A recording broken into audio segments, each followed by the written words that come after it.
If you can just for Dan sound level, give us your name and the title you'd like to see appear on screen. Yes, Robert Lee Hodge, and I guess my title I would like to have is preservationist, maybe filmmaker/filmmaker. Okay. Although I haven't made a film in a long time, I still like to hang my hat on it. That's fine. All right, Robert, tell us, we're talking about this enduring debate over the Confederacy. Why can't the US seem to put the Civil War to bed? I think in my mind the Civil War was put to bed. In my mind as a child growing up, I thought that reconciliation was a legitimate thing and that we had bound up our wounds. And I think as I've gotten older, it comes to the question of, well, did that include black people? And I think that's a good question. I think we know the answer to that was not as inclusive. But as a child, I saw the United States as that the South was let up easy over a period of time. And so looking at things now, I was really surprised, I guess in response to particularly when Dylann Roof killed the people in Charleston that he did, the response to that was so massive, and I really felt it was illogical. There are a lot of complexities with what that horrible kid did, including mental illness, guns, and prescription medicine. And we all know that we have problems with mental illness in this country that we don't address because it's very complicated. We don't address our pill problems, although we're addressing them maybe more now. But Pfizer and Merck and others have a pretty big hold on the government in a lot of ways, I think. And so what's the low-hanging fruit?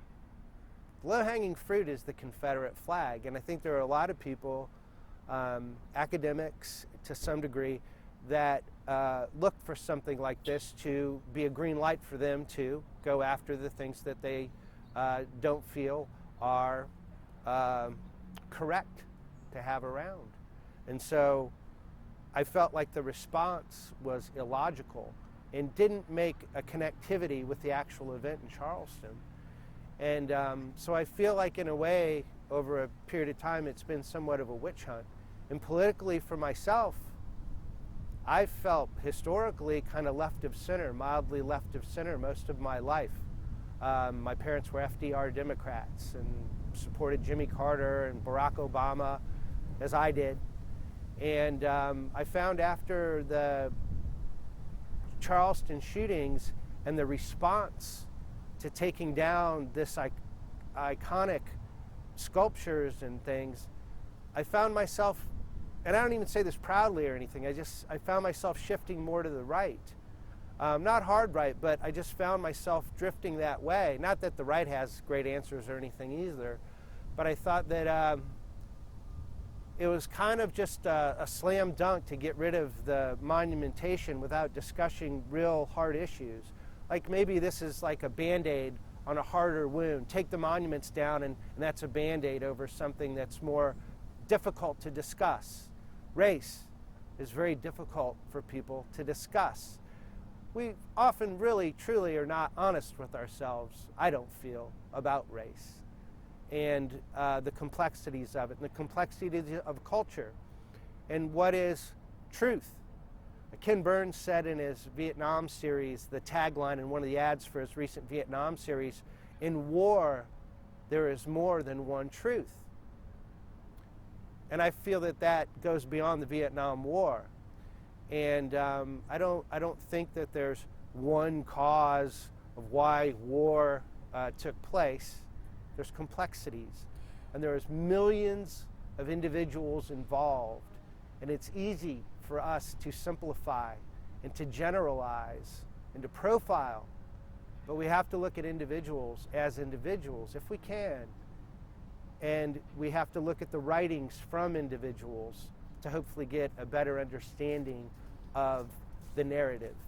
So if I've understood you correctly, this polarized debate has sharpened significantly in the last 2-3 years compared to the last 20-30 years when you started researching the Civil War. I'm sorry, the question. If I've understood you correctly, then this whole discussion around the Civil War has sharpened in the last 2 or 3 years. Yeah, I think the discussion is really accelerated. Now, there's a lot of good about it. When I was listening to NPR just the other day, Ron Chernow, who has a new book out on General Grant, President Grant, was talking in detail about Robert E. Lee and kind of running down Robert E. Lee. And since I'm named after Robert E. Lee, of course I have a bias towards Robert E. Lee to some degree. But just the fact that Robert E. Lee is being discussed on NPR, that's interesting, that it's topical and reinforces why this subject to me is so important. So it's a reoccurring thing. It bubbles up at times, but it's accelerated in the last 2 years in a big way. And I think there's a lot of people that have very strong opinions, and this hits me personally in my core. To see monuments taken down is so hurtful to me. I never glorified, well, maybe I did as a child, but as you mature, I don't glorify these things. I look at these things with reverence and some level of respect, but also questions. And just the fact that that physical piece is there makes me ask questions. When was it put up? Who put it up? Who raised the money for it? What were the speeches like when the invocation was made of the monument? You know, were black people invited? You know, or would black people want to go? There's all kinds of things. But if you remove a monument, I think you remove a lot of the questions that could be discussed. You're asking, and you spent your lifetime asking thoughtful and important and deep questions about this, but you and I both recognize there are thousands, if not millions,